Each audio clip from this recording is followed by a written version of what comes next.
Bonjour. Maintenant, avant de commencer par l'unité mécanique, on va rappeler et étudier quelques outils mathématiques comme le vecteur, les composants d'un vecteur dans un repère. Et on va étudier une nouvelle chose en mathématiques, c'est quoi? C'est la dérivée. Tout d'abord, on va commencer par vecteur collinéaire. Que veut dire vecteur collinéaire? Deux vecteurs sont collinéaires, c'est-à-dire deux vecteurs parallèles. Ces vecteurs peuvent être de même sens ou quoi? Ou de sens contraire. Remarquons bien, U et V sont deux vecteurs parallèles et de même sens. Donc, ces vecteurs sont des vecteurs collinéaires. U et V, ici, sont deux vecteurs parallèles et de sens contraire. Tout le monde d'accord? Maintenant, quelle relation existe-t-elle entre les vecteurs U et V, par exemple? Quelle relation vectorielle existe-t-elle entre ces vecteurs? Remarquons. U et V sont deux vecteurs collinéaires, c'est-à-dire ce sont deux vecteurs proportionnels. U égale KV. U et V sont deux vecteurs proportionnels, donc ce sont des vecteurs collinéaires. Avec K est une constante, dépend des sens relatifs des vecteurs, c'est-à-dire dépend des sens de ces vecteurs l'un par rapport à l'autre. Remarquons, puisque les deux vecteurs sont parallèles de même sens, alors la constante de proportionnalité doit être quoi? Positive. Par exemple, remarquons ici, U, c'est n demi V. Que signifie ça? C'est-à-dire U et V sont deux vecteurs parallèles, de même sens car la constante de proportionnalité est positive, et on peut aussi évaluer le module de U par rapport au module de V. On écrit ici U égale n demi V. Le vecteur U, c'est la moitié du vecteur V. Ici, U et V sont deux vecteurs parallèles, c'est-à-dire collinéaires. Donc, ces vecteurs vont être proportionnels. U égale KV. N'importe quels deux vecteurs collinéaires sont deux vecteurs proportionnels. Puisque les sens de ces vecteurs sont opposés, alors la constante de proportionnalité est quoi? Est négative. Par exemple, ici, U égale moins 2V.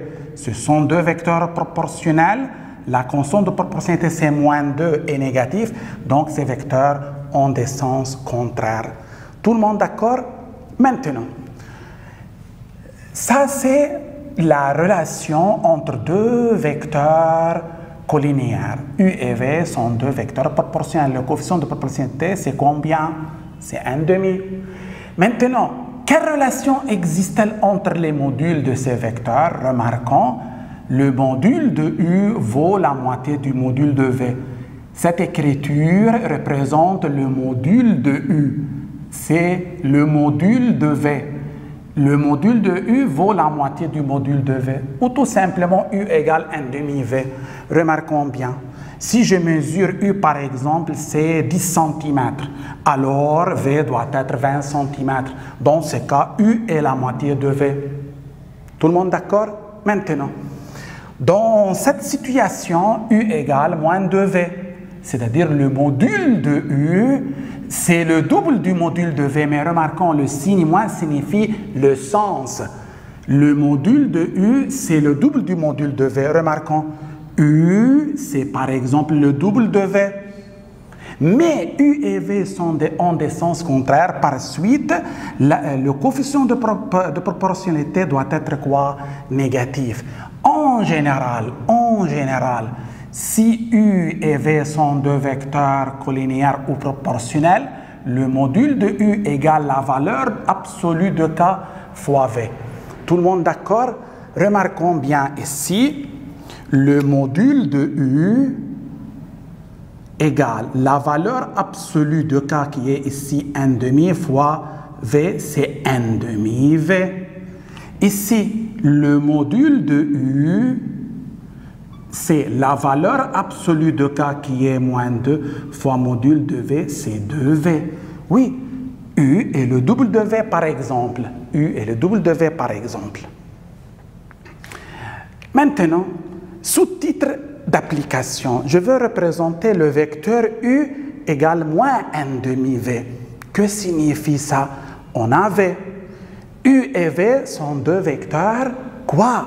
Parallèles, puisque ces vecteurs sont proportionnels. De sens contraire, car K est quoi? K est négatif. Donc, si je veux représenter U, je veux représenter U dans un sens opposé au sens de V, c'est-à-dire dans ce sens. Mais il faut faire attention. U en module, c'est quoi U en module? C'est la valeur absolue de K fois V, c'est n demi V. U doit être la moitié de V. Si ça, par exemple, 10 cm, alors U doit être quoi? 5 cm. Ça, c'est U. U, c'est la moitié de V, mais il est dirigé dans le sens contraire. Ici, W égale 1 tiers K. G, W, je veux représenter K. Comment je représente K? Regardons bien. Oh my God. Remarquons. Cette écriture signifie que K égale 3W. Donc, K et W sont deux vecteurs parallèles et de même sens, car la constante de proportionnalité est positive. Et le module de K, c'est la valeur absolue de 3 fois W, c'est 3W. Le module de K égale 3 fois le module de W. Donc, je représente K parallèle et de même sens que W, mais vaut 3 fois W. 1, 2, 3. Ça, c'est quoi? Ça, c'est K.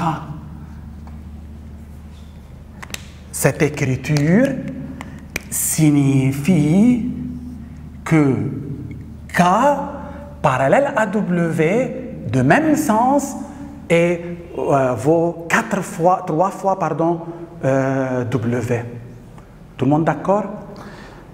Dans la physique, remarquons, où on observe des vecteurs collinéaires, où on observe deux vecteurs collinéaires, remarquons, le poids d'un corps, c'est mg.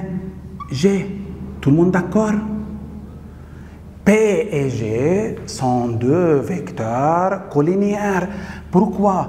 P et G sont deux vecteurs proportionnels.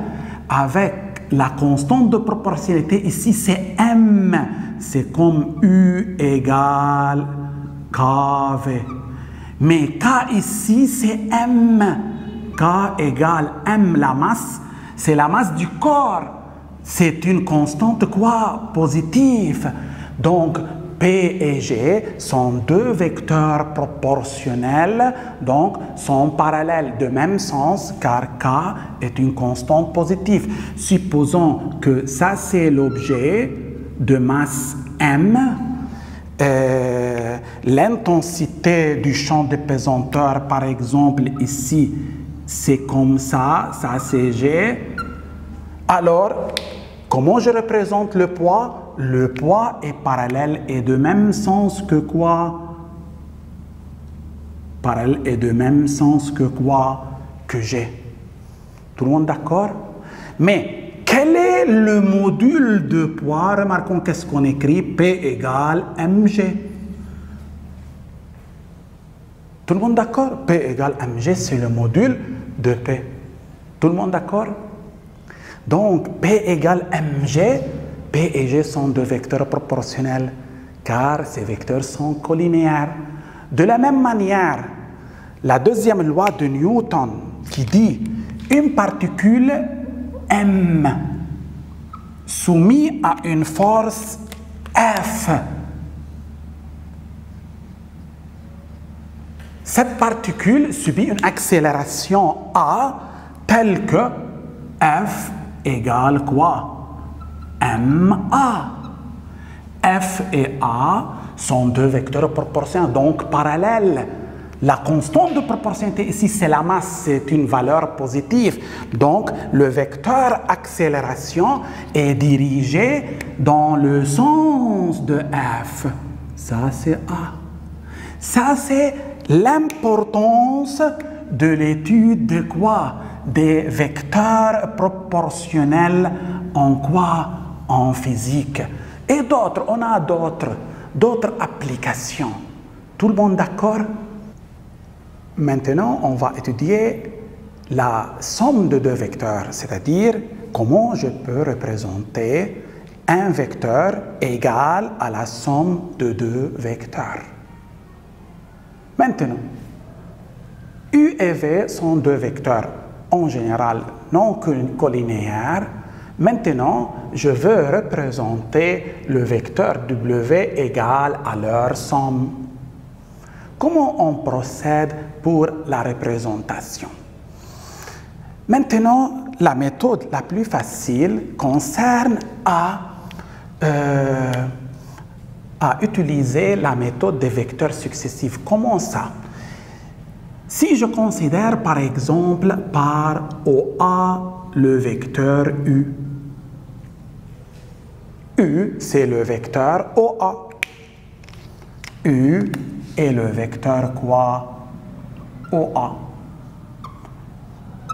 Et si je considère par AB le vecteur V. AB, c'est le vecteur V. Alors, W, d'après les théorèmes de chasse, OA plus AB, c'est OB. Donc, W, c'est quoi? C'est OB. W égale OB. Donc, pour représenter W, il suffit de représenter les vecteurs OA et OB. Remarquons, je choisis un point quelconque, O, par exemple ici. OA, c'est le vecteur U. Ce sont deux vecteurs égaux.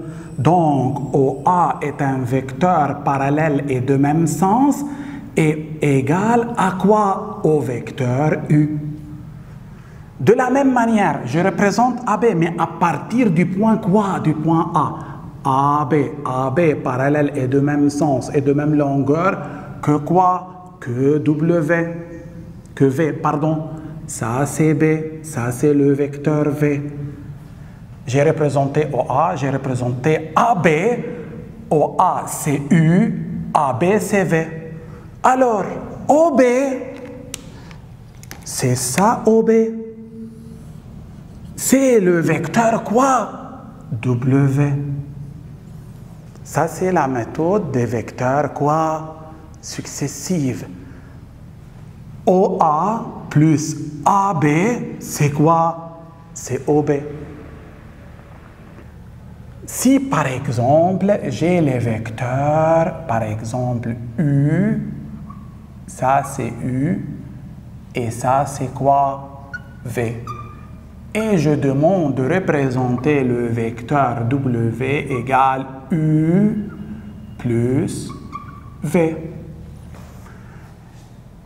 Remarquons bien, qu'est-ce que je fais? Ça, c'est quoi? Ça, c'est OA. Correspond à U. Ça, c'est AB. Correspond à V. OA plus AB, c'est quoi? C'est OB. Donc, je commence par le point O. O. OA, c'est U. OA, c'est un vecteur parallèle et de même sens et de même norme que U. Ça, c'est U. Par le point A, je représente AB. AB, c'est V, parallèle et de même sens que V. Ça, c'est quoi? V. Ça, c'est AB. Ça, c'est V. OB représente le vecteur W. Ça, c'est OB. Représente le vecteur W. On a représenté le vecteur W. U, ça c'est U. V, ça c'est V. Mais ça, c'est la méthode des vecteurs successifs. OA plus AB. OA plus AB. OA plus AB. Tout le monde d'accord? Maintenant, je vais considérer deux autres vecteurs. Par exemple, le vecteur K et le vecteur L. Je demande de représenter le vecteur Z égale K moins L. Oh. La différence entre deux vecteurs. Comment je représente ça? Comment je représente ça? Remarquons bien. Je transforme la différence en somme. Et comment ça? Remarquons, ça c'est K plus moins L. Tout le monde d'accord? Z. Si je note le vecteur KOA et le vecteur moins LAB, n'oubliez pas que AB, c'est quoi? C'est moins L, moins le vecteur L. Alors, on obtient OB, donc Z, c'est OB. Ce sont deux vecteurs successifs, OA et AB. Remarquons. Maintenant, comment je représente OB? Je choisis un point O. Je représente OA. OA, c'est le vecteur K parallèle de même sens que K. Parallèle et de même sens et de même norme aussi. Ça, c'est quoi? K. AB, AB c'est moins L. Que veut dire moins L? C'est opposé à L et de sens contraire. Moins L. Pardon, ça c'est A. AB c'est moins L. Moins L opposé et de sens contraire. Parallèle et de sens contraire que L. Ça c'est quoi? B, ça c'est le vecteur moins L. Et par suite, OB, ça c'est OB. Ça c'est le vecteur OB représentant quoi? Z. Tout le monde d'accord? Maintenant, une autre application, ça c'est par exemple U. Ça c'est par exemple V. On demande de représenter le vecteur X, c'est V moins U. Oh, V moins U, comment je représente ça? V moins U, c'est comme V plus moins U. J'utilise la méthode des vecteurs successifs. Ça, c'est quoi? OA. Plus, ça, c'est quoi? AB. OB, c'est quoi? C'est OA plus AB, c'est-à-dire c'est V moins U. OB représente X. Comment je procède dans ce cas? OA, c'est quoi? C'est V. Je commence par la lettre quoi? Par la lettre O. OA, c'est V. Je trace le vecteur V, parallèle et de même sens et de même norme. Ça, c'est V. Ça, c'est le point A. AB, c'est moins U. Que veut dire moins U? Opposé à U. De même norme aussi. Ça, c'est quoi? Moins U. Ça, c'est B. Donc, où est OB? Ça, c'est OB. OB représente le vecteur quoi? X. De cette manière, je peux représenter le vecteur représentant la somme de deux vecteurs ou le vecteur x représentant la différence entre deux vecteurs en utilisant la règle des vecteurs quoi successives. Tout le monde d'accord?